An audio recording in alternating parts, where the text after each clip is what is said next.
My guest is John Jacobsen. He's the author of Commodore of Errors, a novel, and he has his guitar with him. Are you going to play?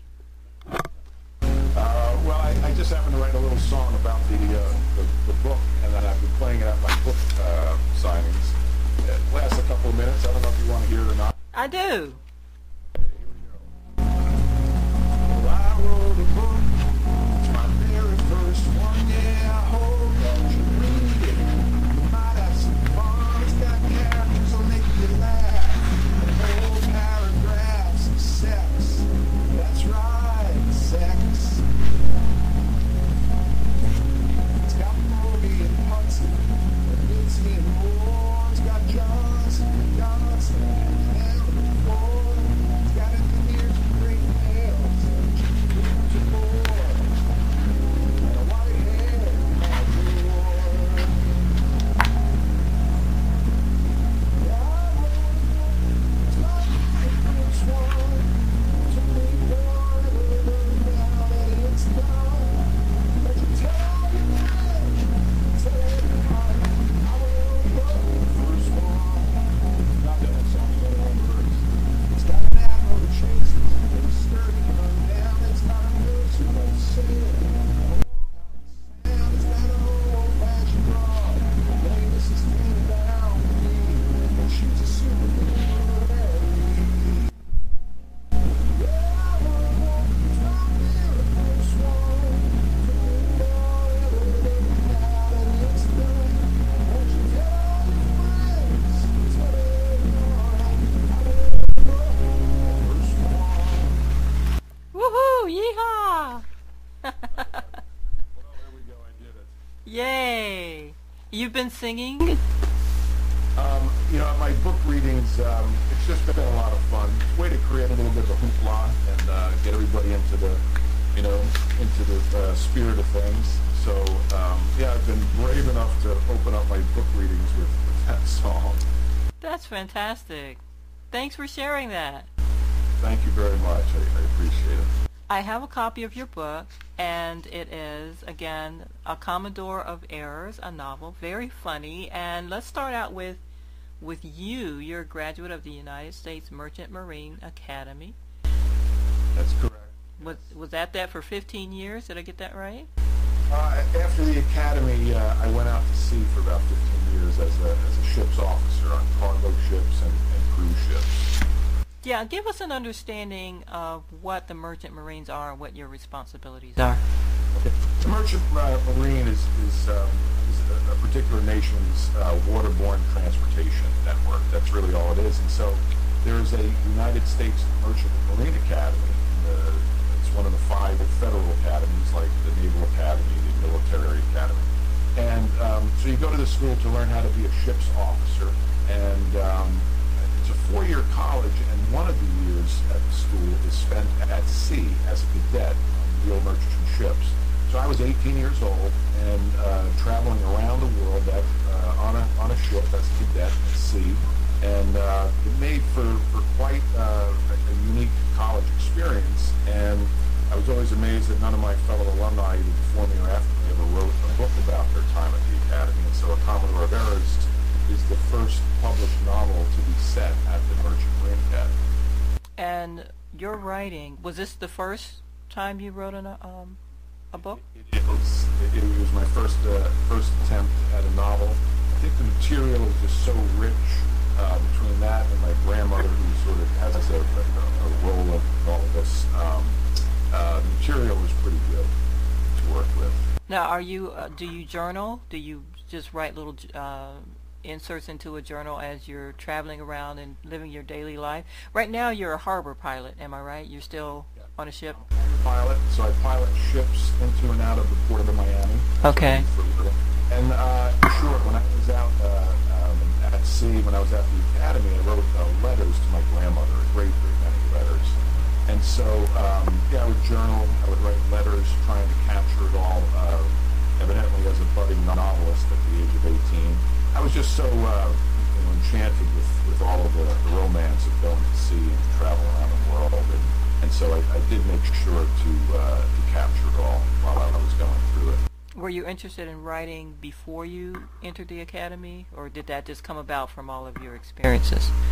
It came about from my experiences. Yeah, I mean, I come from a great big Irish Catholic family of eight, and there's a lot of storytelling. I have some brothers who are fantastic storytellers, and I think it's just part of my family growing up. And so it's not that much of a leap from telling stories around the kitchen table to trying to get it down on paper. Right. Now your character, Mrs. Tannenbaum, with a U. With an E. With an E. Right, with an E. She's incredibly funny. Where did she come from? Is she someone that you met, or did you? Yes. My grandmother. I crafted Mrs. Tannenbaum after my grandmother. My last name is Jacobsen. It's Danish and it's spelled with an E. And so my grandmother went around her whole life saying it's Jacobsen with an E, we're not Jewish. Well, at the time, this could be sort of embarrassing for us. Her best friend was Wolfman Jack's mother, Roz Parker, and they spent the month of December out at Wolfie's house out in Beverly Hills. And I pulled into California on a ship when I was in my 20s, and it was December, and since I knew in December that Nana would be at Wolfie's, we went out to a restaurant for dinner. I went to the hostess. I said, it's Jacobsen, reservation for two, and Nana, who was about 4'11", almost knocks me out of the way to say, it's Jacobsen with an E, we're not Jewish. So I called up my mother and I said, what is with this Jacobsen with an E thing? And then she said, why don't you ask her what her maiden name is? And so the next day at breakfast, I said, Nana, I'm in my late 20s and somehow I don't know what maiden name is. So after a little hemming and hawing, she said, Weedman, 2 N's, you were not Jewish. So, when she encouraged me to write a novel, and she wanted it to be about her. And he said it had to have the hoop and the ha-ha in it with sex. So starting to get the impression she was quite a character. She was a great storyteller herself. So there was just a lot of material there. So in the book, it's Mrs. Tannenbaum with an E. It's not Jewish, she says. And there's a lot of spice in there. The tailor, the sailor, and the jailer. There is a lot of spice. I don't quite know where I got all that line from, but when you go out to sea, you'd be on watch for 4 hours. As an officer on the bridge, and some of the able-bodied seamen and the ordinary seamen and the helmsmen that you'd be just on the bridge with for 4 hours. A great many of them were just fantastic storytellers, especially some of the sailors that I sailed with that are from the South. And I would just love to listen to them, and I'd get off watch and I'd jot a few things down and sort of kept up a journal. And when it was sort of time in my life to settle down and write, I just had a whole lot of material there. And so did you start with developing each character and then deciding on what the plot line would be, or how did this come together? Yeah, it's a great question. It is character driven. I knew that I wanted to write sort of a novel with a lot of characters in it, and sort of cuts against the grain of what they would tell you, to write the first novel, which is, have one protagonist, one antagonist, not too many characters, keep it simple. I don't know, I had 7 brothers and sisters, and I'm just used to sort of a lot of characters around me. Certainly that's how it is on a ship at sea. And, I couldn't leave out the chief engineer or the radio officer. They all provided some great material, so I have a lot of characters, and it is character-driven. But I was able to my great delight and surprise even, I was able to tie it up all at the end. So it was a great experience to write it. Now, Mrs. Tannenbaum's son is the captain of the ship. He turns out to be the captain of the ship. Yeah. So she had a son who, in fact, was not admitted to the United States Merchant Marine Academy. And so a little bit of an axe to grind. And when it's time to find an admiral, new admiral for the academy, Mrs. Tannenbaum thought it would be a great idea for Sonny Boy, as she calls him, could be the admiral. And so, yeah, her son, I'm Captain Tannenbaum. with any, they're not Jewish. Now, what has the response been among those who, I'm assuming, those that your colleagues, to your book? You know, at the Academy, I was very upfront about it. I called the chairman of the Alumni Association and let him know that I wrote a novel about the Academy and that it would be coming out. And he said, "Are we going to be happy?" And I said, "Well, I sure think so." And he said, "Well, I'll have to be the judge of that." And he asked me to send him a copy of the book, which I did. And I didn't hear from him, but I heard from his wife, and she said she loved it. And I've heard from a number of alumni who have read the book, and they're all pretty excited about it. It's been a lot of fun. Has anyone said to you, "Oh, I know who that is, I know who that is"? Are they recognizing different people? They say they are, but I do have to say that all characters are fictitious. Right. The person's living or dead is purely coincidental. The exception of my grandmother, that's my story, and I'm sticking to it. Smart man. What's next for you? Well, I was just talking with Mitch Kaplan, and he said getting published is sort of like the first step. As a writer, you think it's all different. You think you get published, and that's the end of it.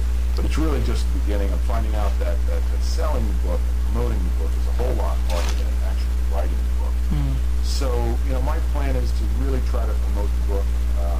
Mitch says, successful writers make their books a bestseller in their hometown first.